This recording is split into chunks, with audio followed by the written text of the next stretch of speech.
Hey, how's it going everyone? Got too much time on your hands? I figured with it being fall weather now here in Idaho, it's starting to get colder in the mornings and the herbs in my garden need to be harvested before it starts to freeze.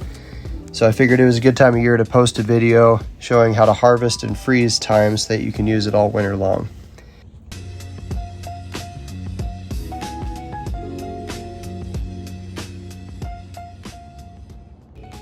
So in this video, I'm going to show you how to harvest basil, thyme, and oregano.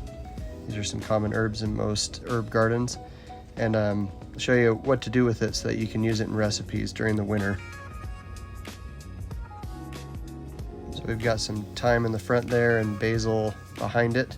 And it's really important especially to harvest your basil before it freezes because the leaves will start to wilt if you don't. Alright, so I harvested all of the basil that I had, and again, you have to harvest basil before it freezes or else your crop's going to go bad. So very important to harvest it before it freezes in the morning.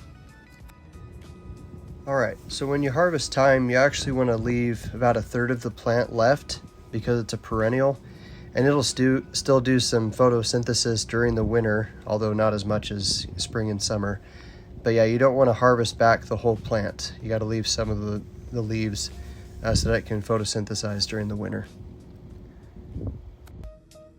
Alright, so now we have our harvested basil and our thyme over here, and we'll wash all of this, and I'm actually going to make pesto with my basil.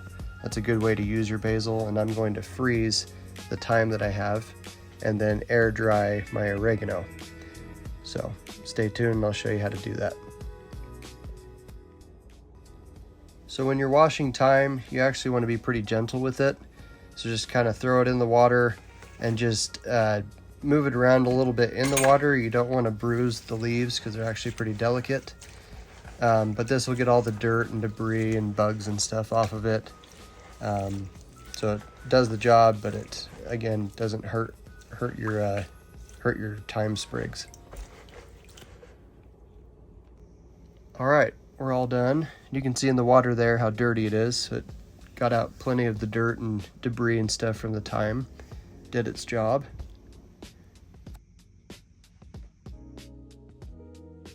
Cool. So now we're actually going to dry our thyme.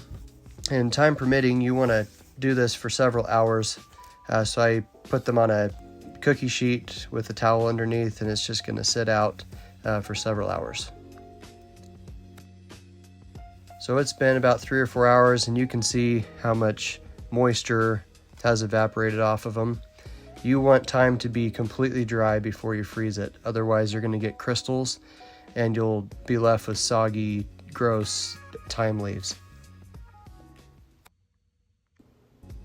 So I haven't done a lot of footage yet of my oregano that I harvested, but I have some here. You can bundle them up in sprig bundles like this, tie them with some string, and then hang them from a clothes hanger. And I'm going to let this dry for about 3 or 4 days.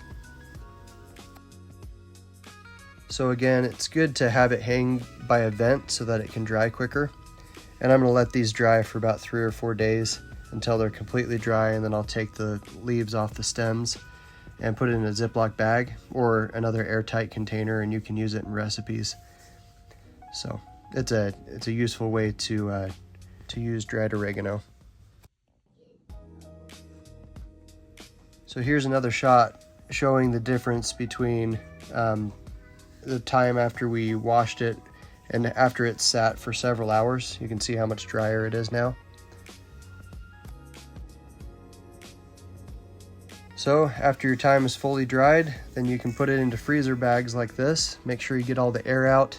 And these stay good in the freezer for at least a year, and you can use it all winter in recipes and everything. So thanks for watching.